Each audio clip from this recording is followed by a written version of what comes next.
우리 보고 싶었던 얼굴, 그리운 얼굴 보면서 함께 인사 나누겠습니다. 사랑합니다. 축복합니다.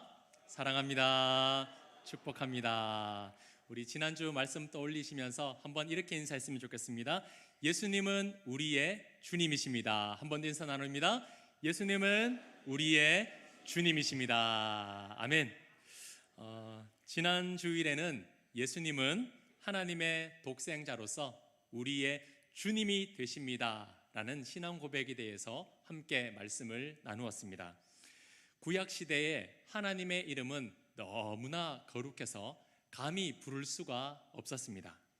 그래서 야훼라는 그 고유의 이름을 부르거나 읽을 때에는 아도나이라는 뜻으로 바꾸어 읽었습니다. 훗날 헬라어를 사용하는 유대인들을 위해서 히브리 성경을 헬라어로 번역하는 그 70인 역에서는 이러한 전통을 살려 모든 야훼라는 단어를 주님, 통치자라는 헬라어인 퀴리오스로 바꾸어 기록했습니다. 그렇기 때문에 신약에서 예수님을 나의 주님, 예수님은 나의 주님이십니다 라고 하는 것은 당신은 나의 주인이십니다 라며 조금 높은 신분을 이야기하는 정도가 아니라 당신은 온 우주 만물을 창조하신 하나님과 권능과 영광이 동일하신 분이십니다 라며 예수님이 하나님과 똑같다는 것을 인정하는 것과 같았습니다. 예수님께서 하나님 나라의 복음을 전파하시고 수많은 기적들을 일으키실 때에 많은 사람들이 몰려들었습니다. 그 중에서는 시간이 흐를수록 예수님과 인격적으로 교제를 나누고 진실되게 예수님을 나의 주님으로 영접하는 사람들이 있었습니다. 그들에게는 최우선이 복음이었고 그 복음을 지켜내기 위해서 자신의 생명을 던져가면서까지 예수는 나의 주님이십니다. 이 신앙의 고백을 포기하지 않고 끝까지 믿음을 지켜내었습니다. 하지만 한쪽에서는 어떻습니까? 말씀을 듣는 것으로만 만족하고 때때로 예수님과 먹고 마시는 것만 족하다라고 하면서 여전히 길거리에만 머물러 있는 무리들도 있었습니다. 심지어 더 나아가 예수님을 참된 주님으로 받아들이지 못한 채 결국 예수님을 배척하고 십자가에 못 박는 무리들까지 있었습니다. 사랑하는 성도님들, 예수님을 나의 주님이라고 부르는 것은 내가 가진 생명, 건강, 물질, 재능, 시간, 이 모든 것이 주님의 것이며 그분이 다스리시고 통치하신다는 것을 인정하는 삶이라는 것을 기억하시기를 바랍니다.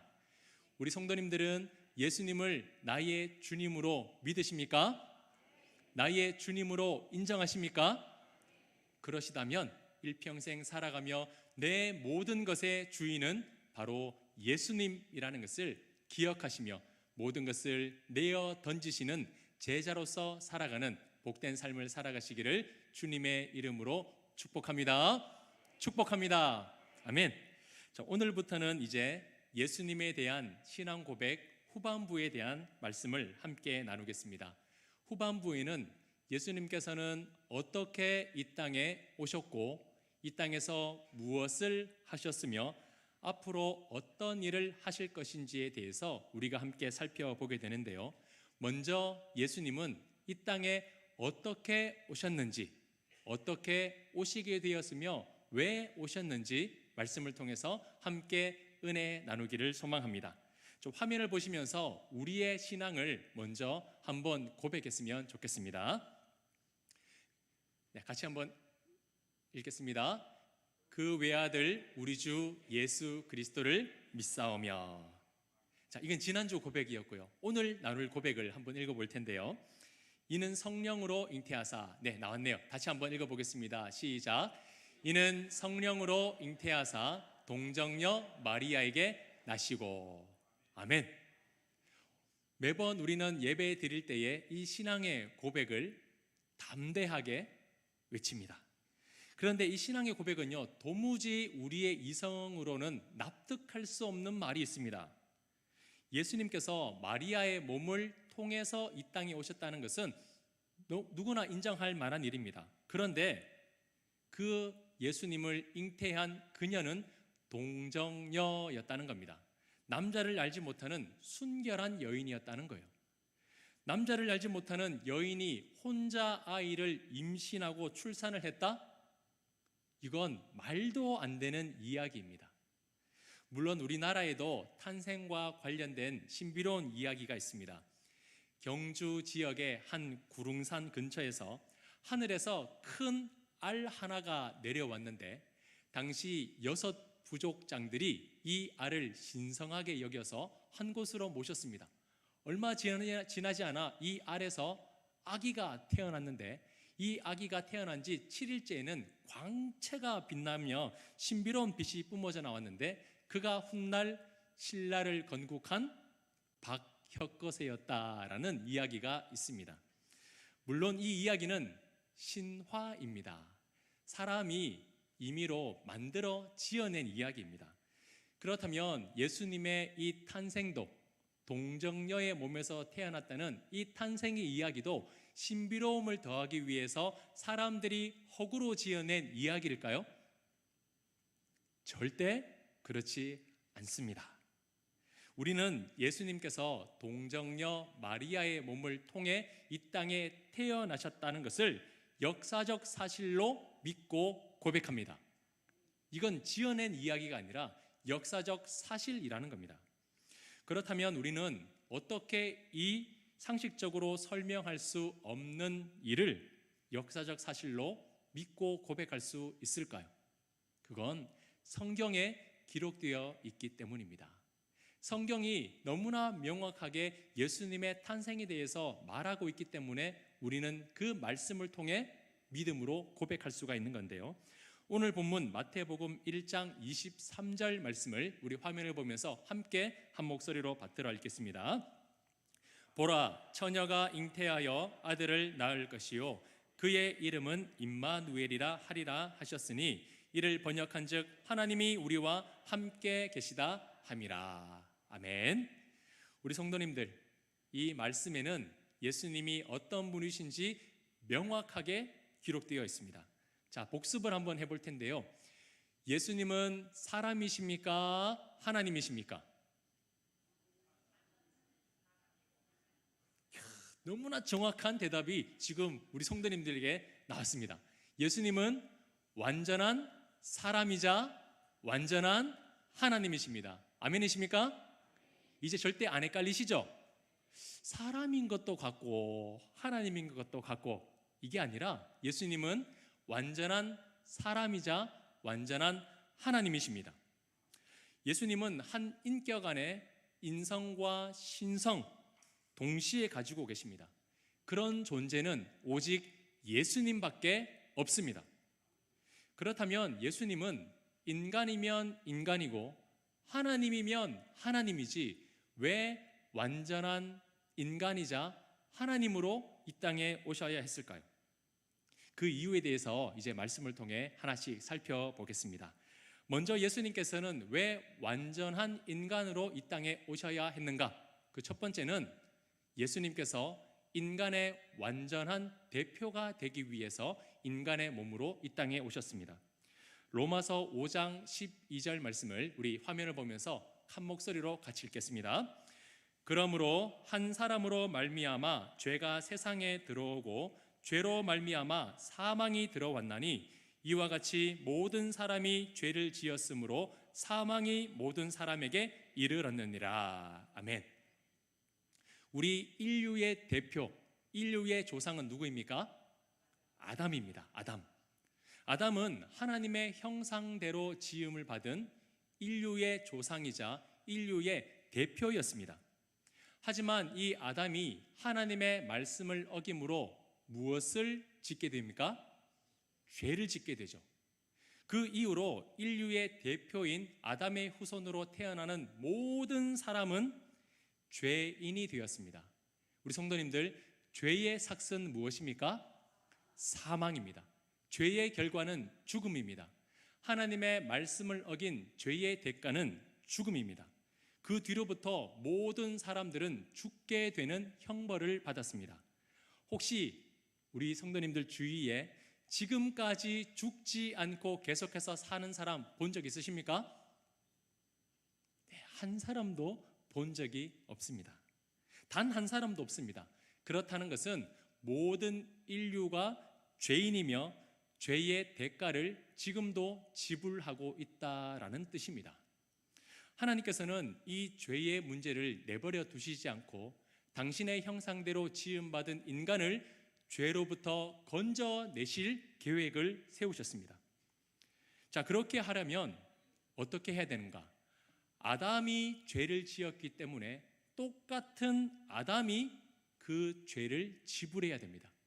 그 죄의 대가를 지불해야 된다는 거예요. 천사나 어떤 동물도 대신할 수 없습니다.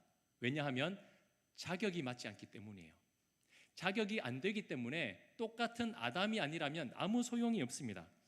그래서 예수님은 아담과 똑같은 모양과 자격을 갖추기 위해서 완전한 인간의 모습으로 이 땅에 오신 겁니다. 고린도전서 15장 22절에 이렇게 말씀하고 있는데요. 아담 안에서 모든 사람이 죽은 것 같이 그리스도 안에서 모든 사람이 삶을 얻으리라. 아멘. 아담으로 말미암아 모든 사람이 죽었으나 그리스도 안에서 모든 사람이 무엇을 얻게 되었다고 말씀합니까? 삶을 얻게 되었다, 생명을 얻게 되었다라는 겁니다. 며칠 전에 월드컵 예선전이 있었습니다. 그리고 지금 야구가 개막되어서 경기를 치르고 있습니다. 우리는 직접 시합에 참여해서 뛰진 않습니다. 하지만 경기장에 가거나 TV를 보면서 우리 대한민국이 이기기를, 또 내가 응원하는 팀이 이기기를 막 소리 높여서 응원합니다. 왜 그럴까요? 태극마크를 달고 있는 선수들이 우리를 대표하기 때문입니다. 우리의 대표자가 이기니까 기뻐하는 것이고 우리의 대표자가 지니까 안타까워하는 겁니다. 그들의 승리가 나의 승리가 되고 그들의 실패가 나의 실패가 되는 것은 대표성이기 때문입니다. 마찬가지입니다. 첫 번째 아담은 인류의 대표였습니다. 하지만 그 대표가 죄로 인해 실패했습니다. 대표가 실패했으니까 모든 사람이 실패한 것이요, 그 결과 모든 사람이 죽게 되었습니다. 하지만 어떤 일이 일어났습니까? 선수 교체가 되었습니다. 대표자가 달라지게 된 겁니다. 두 번째 아담으로 오신 예수님이 첫 번째 아담이 실패한 순종을 완전히 십자가에서 이루심으로 말미암아 하나님의 뜻을 이루어 주셨습니다. 첫 번째 대표자는 실패했으나 두 번째 대표자는 완전한 순종으로 모든 승리를 이루게 된 겁니다. 자, 우리의 새로운 대표가 성공했으니 우리도 어떻게 된 겁니까? 우리도 성공하게 된 겁니다. 그것이 바로 복음이에요. 사랑하는 성도님들, 우리는 첫 번째 아담으로 실패하고 죽었던 자였습니다. 그러나 두 번째 아담이신 예수님으로 인하여서 승리하고 생명 얻은 자가 되었습니다. 우리는 원래 실패했던 존재였습니다. 죄에 매여서 죽음에서 벗어날 수 없는 사망의 권세에 매여 있던 존재였습니다. 부끄러운 자들이었어요. 무엇을 해도 살아낼 수 없는, 살아갈 수 없는 연약하고 부끄러운 존재였습니다. 실패한 그 대표 때문에 큰 소리도 못 내고 늘 숨죽여 살아가야만 하는 그런 존재였습니다. 하지만 이제는 달라졌습니다. 우리의 새로운 대표 되시는 예수님께서 아담이 실패했던 그 모든 것을 완전하게 이루시고 대신해서 갚아주셨습니다. 그렇게 우리는 더 이상 죄에 대한 대가를 지불하지 않아도 됩니다. 그렇기 때문에 우리는 더 이상 이전의 나를 떠올리면서 낙심하거나 부끄러워하지 않아도 된다라는 겁니다. 왜냐하면 우리의 새로운 대표자는 이기셨기 때문입니다. 승리하셨기 때문입니다. 달라진 대표자 때문에 우리는 다른 존재가 된 것입니다. 자, 그렇다면 예수님께서 완전한 인간으로 오신 것이 우리에게 도대체 어떤 유익이 있을까요? 물론 가장 중요한 것은 구원입니다. 가장 중요한 것은 구원을 얻게 된 겁니다. 그 외에 예수님이 완전한 인간으로 오심으로 말미암아 우리가 얻게 된 유익은, 예수님은 인간의 모든 연약함과 고통을 이해하시고 공감하신다라는 사실입니다.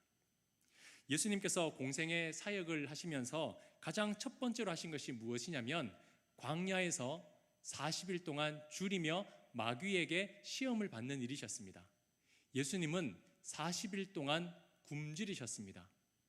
줄인 고통이 얼마나 극심한지 예수님은 직접 체험을 하셨고, 마귀의 유혹이 얼마나 치명적인지 예수님은 직접 경험을 하셨습니다. 그뿐만 아닙니다. 풍랑이는 바다 가운데에 주무실 만큼 예수님은 너무나 육체적으로 고단함을 경험하셨습니다. 사랑하는 나사로가 죽었을 때에 눈물을 흘리면서 사랑하는 이를 잃어버린 인간의 슬픔을 예수님도 육신으로 경험을 하셨습니다.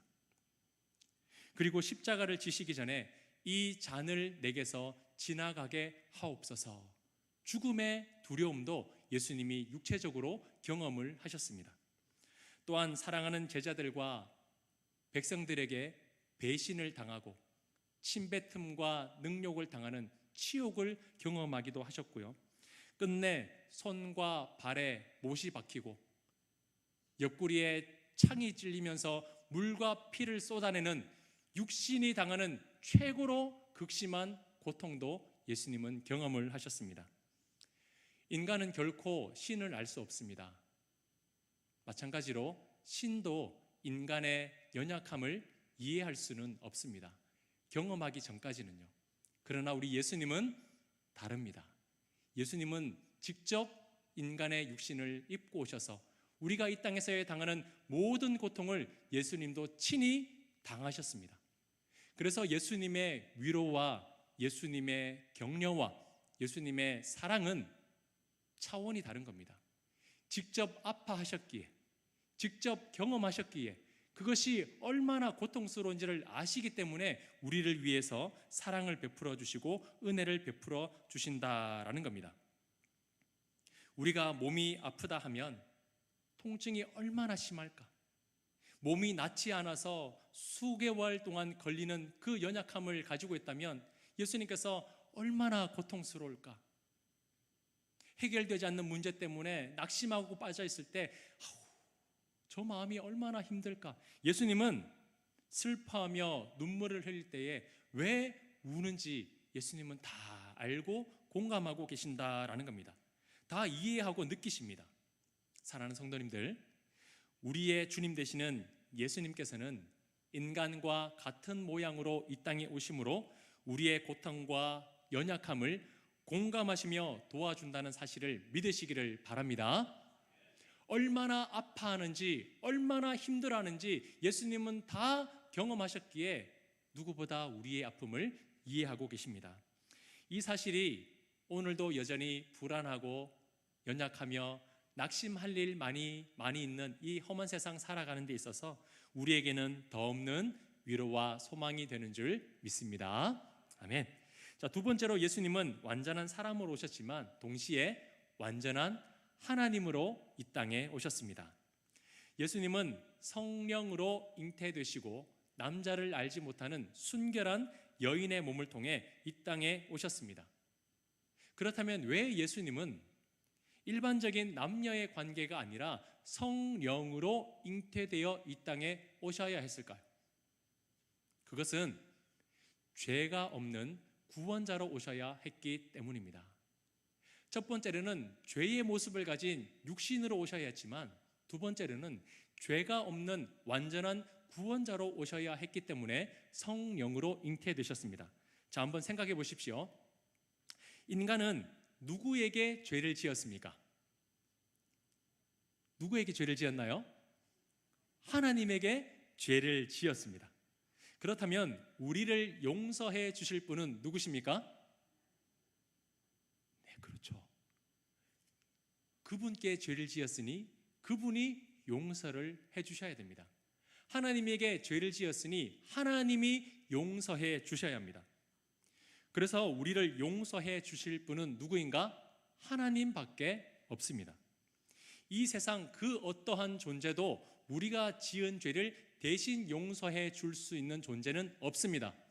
왜냐하면 자격이 없기 때문이에요.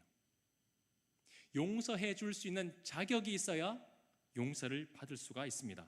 오직 선과 악을 구분할 수 있는 창조주 하나님만이 인간의 죄를 용서하실 수가 있다는 겁니다.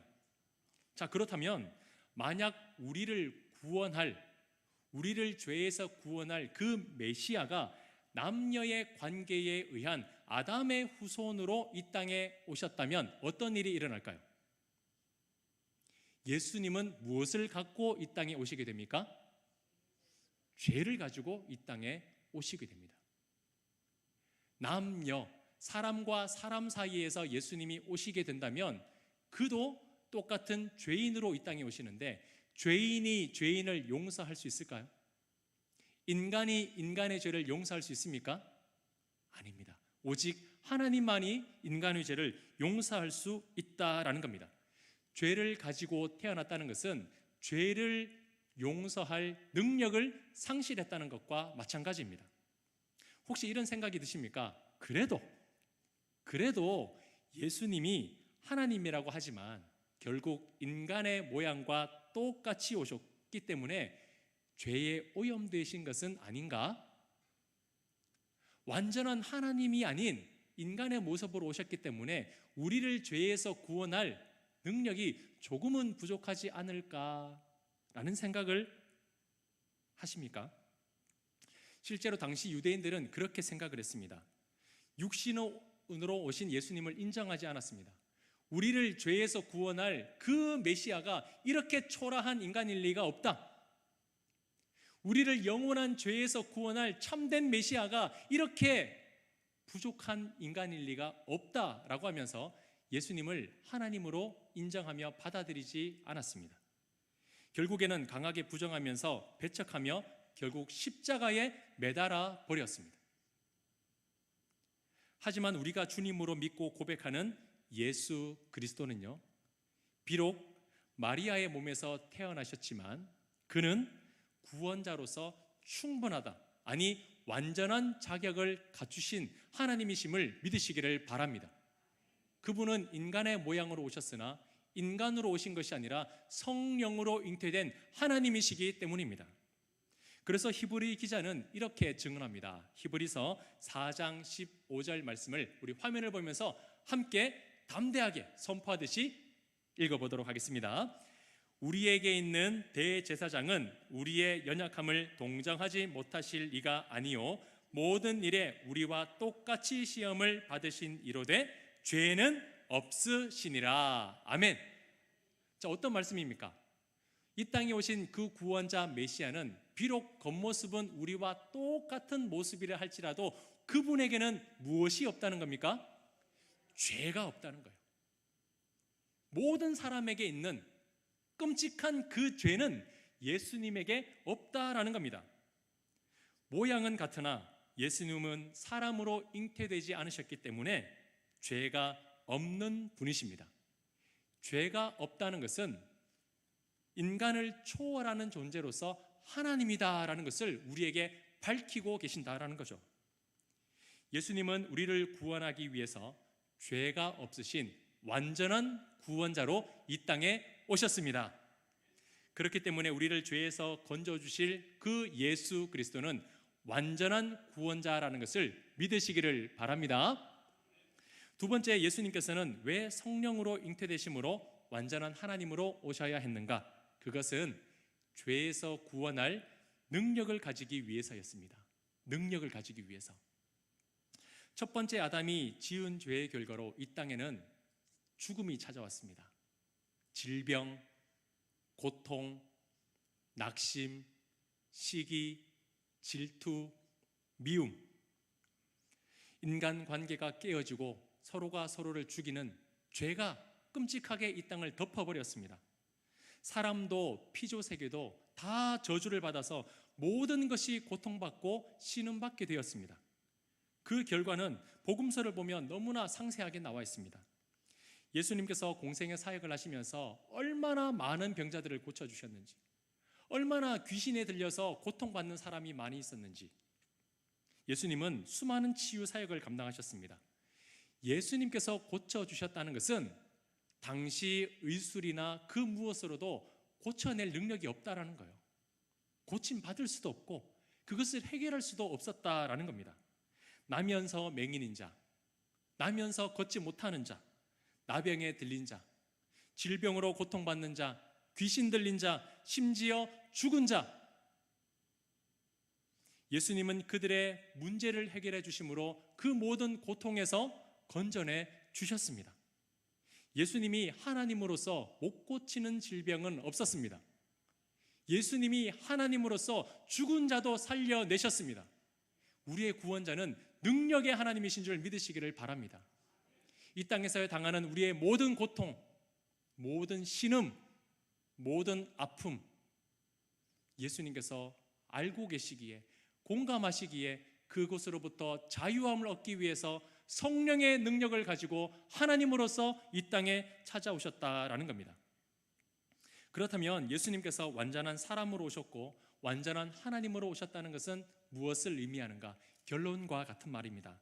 인간으로서 모든 것을 아시고 하나님으로서도 모든 것을 아시는 그 예수님은 우리의 유일한 중보자가 되신다라는 겁니다.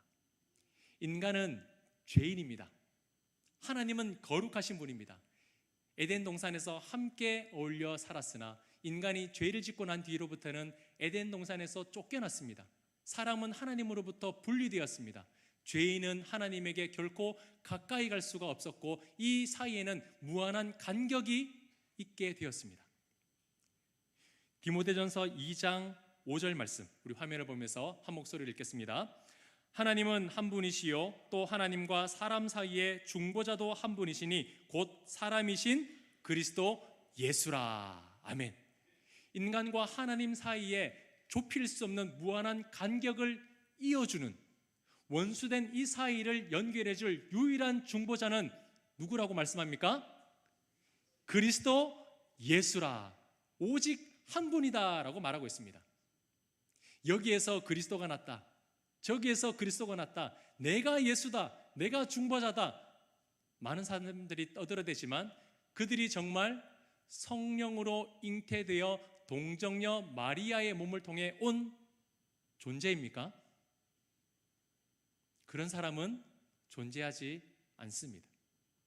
오직 성령으로 잉태되어 동정녀 마리아의 몸을 통해 오신 분은 유일하신 예수 그리스도밖에 없음을 믿으시기를 바랍니다. 이게 절대 흔들리면 안 돼요. 그래서 누군가 보혜사 성령이 임했다, 내가 말씀의 계시를 받았다, 내가 예수다, 나를 믿어야 구원받는다, 다 헛된 거짓말이라는 겁니다. 우리의 유일한 중보자는 성령으로 잉태되셔서 동정녀 마리아의 몸을 통해서 오신 예수 그리스도밖에 없습니다. 우리는 절대 이것을 잊어버리면 안 됩니다. 육체의 관계에서 의해서 태어난 사람은 죄인 그 이상도 그 이하도 아니라는 것을 명심하시길 바랍니다. 그래서 혹시 누군가가 야, 저기에 예수님 같은 사람이 나왔대, 저 사람이 전하는 말씀만 믿으면 구원받는데, 유혹당하지 마시고 이상한 곳에 가서 성경 공부하시면 절대 안 됩니다. 말씀만 제대로 배우시면 돼요. 자, 마지막으로, 그렇다면 성령으로 잉태되신 그 예수님을 믿는 사람에게는 도대체 어떤 축복이 있을까요? 네, 구원이 있죠. 그런데 구원 이전에 우리에게 놀라운 일이 일어납니다. 오늘 본문에 보시면 예수님의 또 다른 이름이 있는데 무엇이라고 말씀합니까? 임마누엘이라. 그 임마누엘의 뜻이 무엇입니까? 하나님이 우리와 함께 계시다. 할렐루야. 아멘. 예수님을 믿는 자에게는 아버지 되시는 하나님의 결속력과 인도하심과 사랑하심과 파송함의 은혜가 떠나지 않고 영원토록 함께한다라는 사실입니다. 그 임마누엘의 하나님은 우리 가운데 찾아오셔서 떠나지 않으시고 영원토록 함께하신다고 말씀을 하고 있습니다.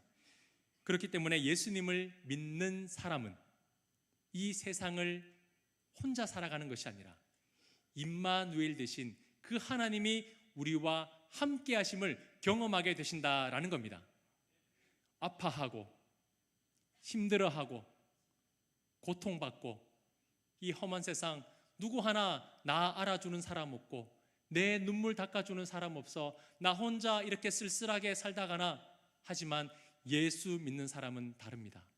혼자가 아니라 임마누엘의 하나님이 함께하고 계십니다. 우리 성도님들이 눈물 흘릴 때 우리 주님이 함께 곁에 계셔서 눈물을 닦아주시고, 우리 성도님들이 질병 때문에 아파하여 그곳을 붙잡고 기도할 때에 우리 주님도 함께 아파하시며 그 질병 가운데 어루어 만져주시고 손대어 주시고 안수해 주실 것입니다.